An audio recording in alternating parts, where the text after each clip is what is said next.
Rasulullah mengajarkan kepada kita untuk menahan diri dari hal-hal yang sifatnya duniawi, bahkan ketika ditukar dengan bulan dan matahari sekalipun.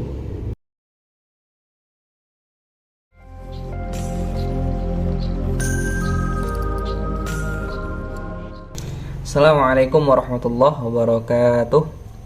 Alhamdulillah, salatu wassalamu ala rasulillah wa ala alihi wa sahbihi wa man tabi'ahum ihsan ila yaumil qiyamah. Pemirsa setia channel HRKU, alhamdulillah kembali kita bertemu pada kesempatan kali ini di channel HRKU ini, tentunya dalam video singkat, dakwah singkat bersama HRTI. Dan tentu kita terlebih dahulu kembali memuji Allah dan bersyukur kepada Allah atas nikmat dan karunia yang Allah berikan. Seterusnya salawat dan salam juga tak lupa kepada Rasul kita, baginda Nabi Muhammad SAW. Dan dari perjalanan hidup beliaulah kita banyak mengambil pelajaran. Dari perjalanan kisah hidup beliaulah kita harus banyak mengambil i'tibar.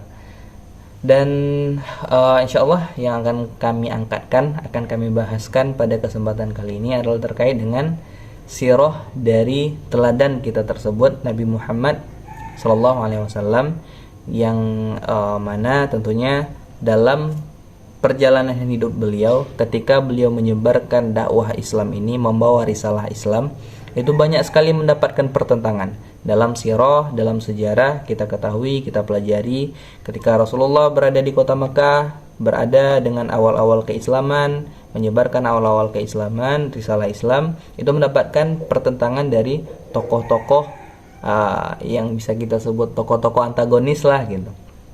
Tokoh-tokoh antagonis yang ada di kota Mekah. Ketika hijrah pun Rasulullah juga mendapati tokoh-tokoh antagonis yang ada di Madinah, baik itu dari kalangan kaum munafik ataupun dari kalangan orang-orang Yahudi yang menentang dakwah Rasulullah SAW.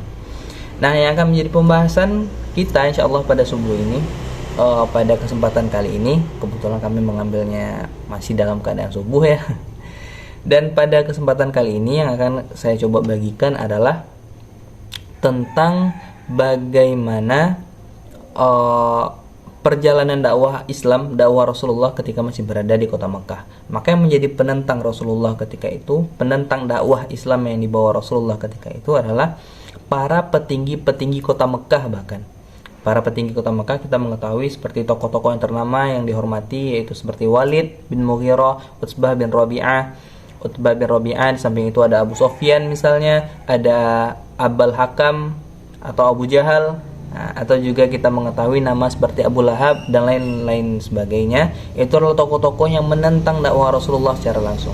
Mereka tokoh pembesar kota Mekah sekaligus adalah penentang dakwah dari Nabi Muhammad SAW. Namun para tokoh antagonis tadi, orang-orang yang ingin menjegal Rasulullah tadi, memiliki masalah, sedikit memiliki kendala ketika hendak menjegal Nabi Muhammad SAW. Mereka harus hati-hati. Mengapa? Karena orang yang memasang badan, orang yang menjamin keselamatan dakwah Nabi Muhammad SAW ialah pamannya sendiri, pemimpin Bani Hashim, pemimpin kota Mekah ketika itu, yaitu Abu Thalib. Abu Thalib yang langsung menjamin keselamatan Rasulullah ketika berdakwah. Dan ini menjadi masalah bagi orang-orang tokoh-tokoh Mekah lainnya, tokoh-tokoh yang menentang dakwah Nabi. Karena ketika mereka hendak menjegal Rasulullah, mereka harus mendapati bahwa yang menjamin Rasulullah ini adalah orang yang sangat dihormati, pemimpin kota Mekah bahkan, yaitu Abu Thalib. Maka akhirnya diceritakan bahwa penentang Rasulullah tadi, pembesar Mekah yang menentang Rasulullah seperti Walid bin Mughirah, seperti Utsbah, seperti Abu Jahal, Abu Lahab, itu mendatangi Abu Thalib untuk mengatakan, "Wahai Abu Thalib, kami mengetahui gitu. Mereka mengatakan, kami mengetahui engkau Abu Thalib itu sebagaimana kami menghormati agama nenek moyang kita. Engkau tidak akan mengikuti ponakanmu itu si Muhammad yang membawa agama barunya, tapi engkau harus juga mengetahui bahwa Muhammad itu dengan agama barunya menghina-hina Tuhan kita. Nah, ia menghinakan Tuhan kita, ia menghinakan ajaran-ajaran nenek moyang kita." Nah, maka kata pembesar kafir Quraisy tadi membujuk Abu Thalib untuk menasihati ponakannya tadi untuk menghentikan dakwahnya. Nah, mereka datang berkali-kali, mereka datang secara bergantian Utsbah datang, Walid bin Mughirah datang, dan pembesar-pembesar lainnya secara bergantian terus menerus membujuk Abu Thalib untuk minimal itu mencabut jaminan yang diberikan Abu Thalib tadi kepada keponakannya yaitu Nabi Muhammad SAW. Maka singkat cerita, akhirnya Abu Thalib tadi datang. Abu Thalib tadi mendatangi keponakannya Nabi Muhammad SAW dan mengatakan, wahai Muhammad, wahai keponakanku, aku sudah didatangi oleh pembesar-pembesar Mekah. Maka mereka mengancam akan keselamatanmu. Maka demi keselamatan dirimu sendiri, demi keselamatan Bani Hashim, nama besar Bani Hashim, demi juga keselamatan sahabat-sahabatmu, maka bagaimana kalau dakwah Islam ini, dakwah agama barumu ini engkau hentikan saja demi kemaslahatan orang banyak gitu. Dan bahkan Abu Thalib mengatakan mereka, Walid dan lain sebagainya, orang-orang kafir Mekah itu, kata Abu Thalib menyampaikan pesan bahwa kalau andai yang engkau cari wahai Muhammad, andai Muhammad itu dengan Islam yang ia bawa, dengan ajaran baru yang ia bawa, ia hanya sekedar mencari kepopuleran, ia hanya mencari sekedar harta duniawi, ia hanya sekedar mencari status sosial seperti ingin dijadikan pemimpin atau dijadikan raja.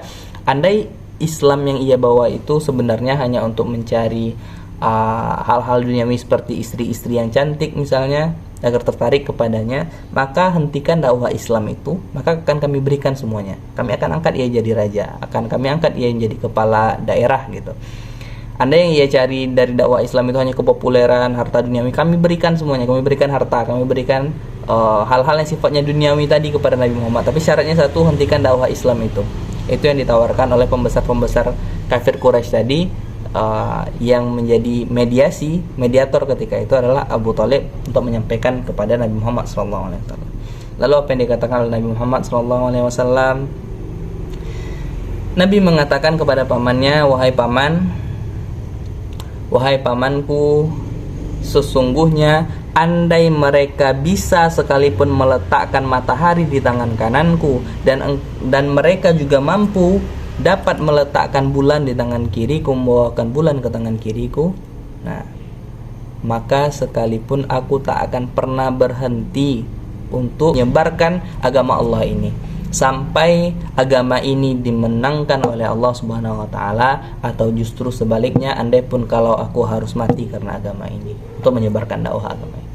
Begitulah Rasulullah ketika ditawarkan hal-hal yang sifatnya duniawi, begitulah Rasulullah ketika ditawarkan hal-hal yang sifatnya sangat-sangat menggiurkan, tapi semuanya itu adalah hal-hal yang sifatnya duniawi, maka Rasulullah dengan tegas mengatakan, jangankan hal duniawi yang ada di sini, hal yang mustahil sekalipun, matahari dihadirkan atau bulan didatangkan kepadanya, diberikan kepadanya, tapi untuk menukar Islam, menukar keimanan, maka kata Rasulullah, aku tak akan pernah berhenti darinya. Itu juga yang ingin kami sampaikan Bapak Ibu yang dirahmati Allah, pemirsa setia channel RKU, tentang fatwa MUI tentang perintah untuk memboikot produk-produk yang menghancurkan saudara-saudara kita yang ada di Gaza sekarang, yang ada di Palestina. Penjajah Israel itu mendapatkan support, dijelaskan mendapatkan support dari produk-produk yang kalau kita membelinya, maka biaya ataupun hasil dari pembelian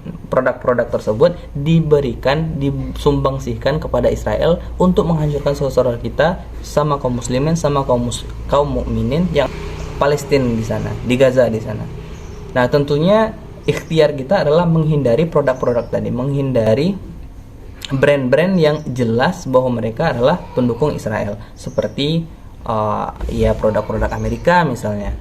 Dan kita mengetahui di antara kita akhirnya ada yang sulit menahan diri kita untuk penawaran-penawaran duniawi tadi. Padahal sudah jelas setiap produk itu ada alternatifnya. Setiap misalnya makanan-makanan cepat saji, KFC, seperti McD, burger dan lain sebagainya, sesuka apapun gitu ke makanan-makanan atau kepada hal-hal sifatnya ya duniawi tadi, maka sesungguhnya itu juga sudah ada alternatif sebenarnya. Baik itu ayam-ayam dengan produk lokal ataupun juga burger McD dengan ya sudah banyak seperti Bangor dan lain sebagainya sebagai alternatif kita tentunya. maka tidak ada lagi alasan sebenarnya bagi kita untuk masih saja menghabiskan, memberikan, menyumbangkan uang yang kita miliki kepada produk-produk yang tentunya mereka secara terang-terangan mengumumkan bahwa mereka menyupport Israel untuk menghancurkan Palestina, yang tentunya merupakan saudara-saudara kita dalam keimanan dan juga dalam Islam. Dan mudah-mudahan apa yang kami sampaikan pada kesempatan kali ini tentunya dapat pelajaran bahwa Rasulullah mengajarkan kepada kita untuk menahan diri dari hal-hal yang sifatnya duniawi, bahkan ketika ditukar dengan bulan dan matahari sekalipun.